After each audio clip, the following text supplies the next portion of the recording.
피부관리 1단계, 세안. 세안을 잘하는 법은 무엇일까요? 세안을 잘하는 법, 유튜브를 찾아보시면 정말 많이 있죠. 여러분들은 어떻게 세안을 하시나요? 보통은 남성분들과 여성분들의 세안법에 좀 차이가 있습니다. 남성분들은 세안이라고 했을 때 일반적으로 비누나 폼 클렌징을 이용해서 뽀드득한 느낌이 들도록 세안하시는 것을 세안이라고 말하십니다. 여성분들 같은 경우에는 아침은 세안, 저녁은 클렌징이라고 보통 표현을 합니다. 그래서 아침에는 그냥 물이나 아니면 사용하고 계신 제품을 이용해서 세안을 하시고, 그다음에 저녁에는 메이크업을 제거하기 위한 다양한 클렌징 제품을 이용해서 한번 메이크업을 닦아내고 또 한번 2중 세안, 3중 세안까지 하시는 분들이 굉장히 많이 있습니다. 가랑비에 옷 젖는다는 말이 있죠. 잘못된 세안법 혹은 지나치게 과한 세안법에 의해서 피부 유형이 변하고 있다는 것을 많은 분들은 모르고 계십니다. 특히나 건성 피부, 홍조가 띄는 민감한 피부, 심지어는 주름이 보이는 노화 피부로까지 피부가 변화가 될 수 있다는 것, 여러분들 꼭 기억해 주셨으면 좋겠습니다. 자, 피부는 넓이가 2제곱센티미터 정도이고요. 우리 몸을 감싸고 있는 가장 큰 기관입니다. 그러면 피부는 어떠한 기능을 가지고 있을까요? 호흡을 합니다. 호흡 기능. 그리고 노폐물을 배출하는 배설 기능. 저희가 화장품을 바르죠. 흡수 기능. 그리고 자외선을 받으면 비타민 D를 합성하는 비타민 D 합성 기능. 그리고 당연히 감각이 있기 때문에 감각 기능. 그 중에서도 가장 중요한 기능, 바로 보호 기능입니다. 피부는 크게 표피, 진피, 피하지방층으로 나뉩니다.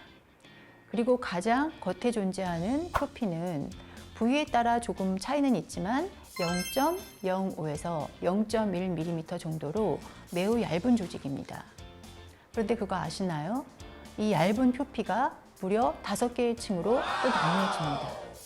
가장 안쪽 층부터 말씀드리면 세포 분열과 세포 재생을 담당하는 기저층과 유국층, 그리고 피부 방어를 담당하는 과립층과 투명층, 그리고 마지막으로 피부 장벽 역할을 해주는 각질층으로 구성되어져 있습니다.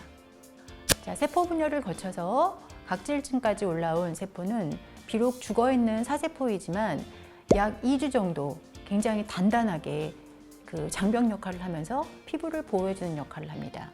자, 각질층 보이시나요? 각질층은 이런 모양으로 생겼습니다. 마치 벽돌을 쌓아놓은 듯한 모양으로 생겼고요. 이 벽돌 모양의 각질층을 사이사이를 메꾸고 있는 시멘트, 바로 이러한 시멘트 역할을 해주는 물질이 수분 물질과 지질입니다. 그래서 보통 그 사이사이에 있는 벽돌 조직이라던가 아니면 시멘트 조직이 너무 건조해서 갈라지거나 아니면은 벌어지거나 이런 상황이 된다 그러면 그 틈으로 뭐가 들어올까요? 병원균이라던가 독성 물질, 그리고 알러지 유발 물질들이 침투할 수가 있습니다. 그래서 이 각질층을 또 보호하기 위한 하나의 막이 존재합니다. 각질층 표면을 덮고 있는 아주 얇은 보호막이 있는데요. 약산성 보호막이라고 불리우는 하이드로리피드막이 존재합니다. 그런데 지나치게 강한 세안제를 장기간 오랫동안 사용하시게 되면 어떻게 될까요? 지금까지 말씀드린 피부 보호막이나 보습 물질까지 제거할 수가 있습니다.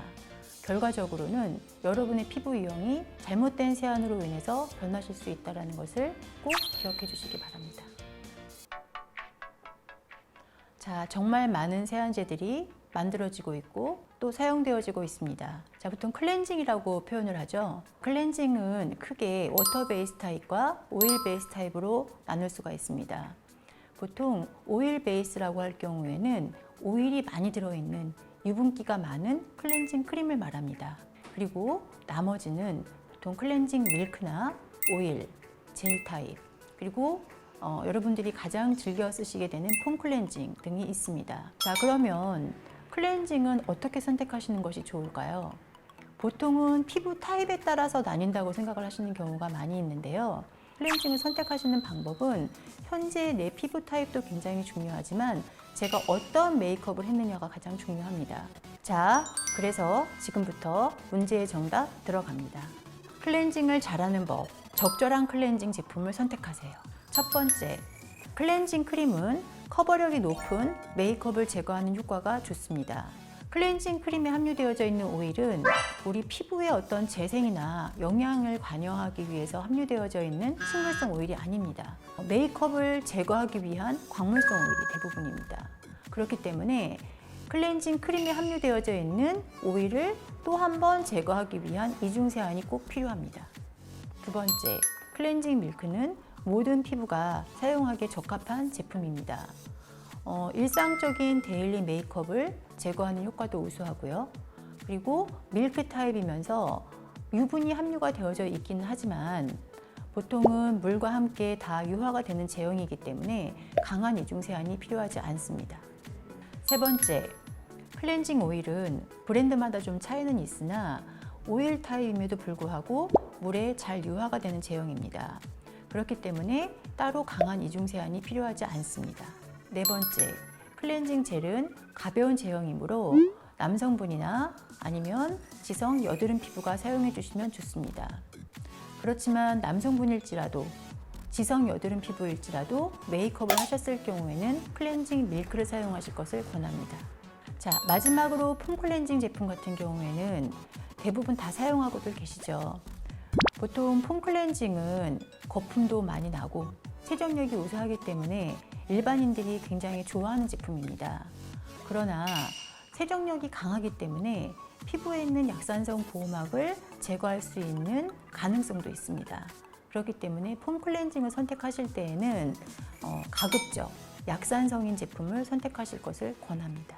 자, 지금까지는 다양한 클렌징 제품에 대해서 설명을 드렸습니다. 그러면 어떻게 사용하면 좋은지 간단하게 설명드리도록 하겠습니다. 보통 일반인들이 가장 많이 사용하고 있는 폼 클렌징. 폼 클렌징을 사용하실 때는요, 너무 많은 양을 사용하시지 마세요.